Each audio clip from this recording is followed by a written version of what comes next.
I've been seeing a lot of these braised meat dishes on my feed for some reason. So I decided to braise a vegan version with some tofu. I made this delicious spice rub, put it on some tofu, and then I also cooked some onion and carrots until they picked up some color. Added some herbs, stock, and more flavors. Placed the tofu on it, drizzled a little bit of oil, and baked the entire thing so that the tofu could get crisp on top. And the veggies would cook in the oven with all of those flavors. This has this deep fall comfort flavors. I made this easy herb sauce to put over it, and everything just comes out so beautiful and absolutely delicious. I mean, look at this. It is just so gorgeous.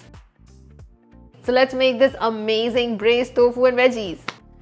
First, we're gonna prep all our ingredients. Chop up your onions, your potatoes, carrots. I'm using some fresh thyme that I had frozen, but you can use some dried thyme as well.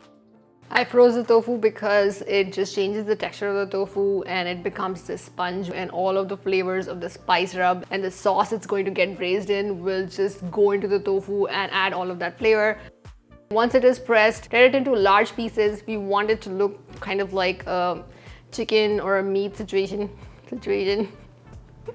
Now we're gonna make our delicious spice rub. For that, we're gonna toast some cumin seeds over medium heat until they start to change color. It will take at least 1 to 2 minutes. Once they start changing color and get fragrant, you wanna tear some bay leaves and add to the skillet as well.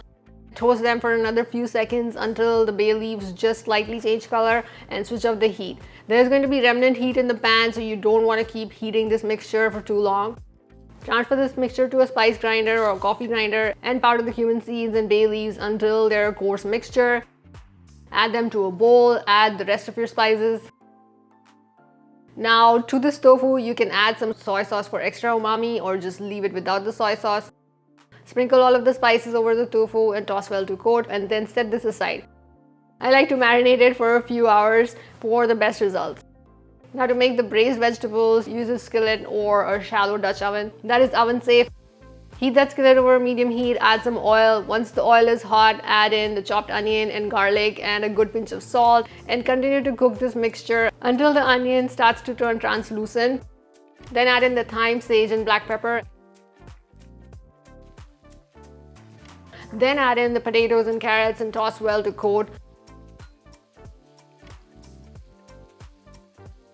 Now let this mixture sit undisturbed for 5 minutes or longer until the potatoes and carrots get golden brown on one of the edges. Then stir them a little bit and continue to cook for another minute or so.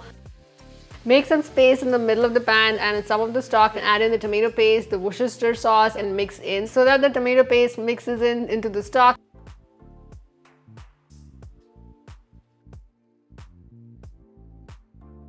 Then add in the rest of the stock. Then place the tofu in the skillet in between the potatoes and carrots. Just place them so that it looks nice, and switch off the heat. Drizzle a little bit of oil on all of the tofu pieces so that it can crisp in the oven. Put the skillet in the oven to bake, then check at the 15 to 20 minute mark if the potatoes and carrots are done and the tofu is starting to crisp up. You can also broil it so that the tops of the tofu can get nice and crispy. Take that skillet out of the oven. It'll be bubbly and nice and delicious and smell amazing. And then serve it however you like. I made this quick herb sauce with some cilantro and parsley, some lemon juice, salt and pepper, and olive oil. It gives this fresh herby flavor. You can also add in a minced clove of garlic into the sauce for even more flavor. You can serve it however you like, with some crusty bread over couscous, rice. There's already potatoes in it, but if you wanna, you can serve it with mashed potatoes or some cauliflower mash or a bean mash. Just serve it however you like. Do let me know in the comments how you served it. I'm always surprised by the combinations that you guys use, and I get a lot of ideas and inspiration from there as well. It's just a beautifully delicious, amazing comfort food dish. So good. If you try this recipe, do let me know in the comments how you liked it, how you served it, and don't forget to review it on the website as well. Don't forget to subscribe to my YouTube channel for more easy vegan recipes, fun vegan recipes, Indian vegan recipes, and so much more. Thank you for watching, and I'll see you in the next video.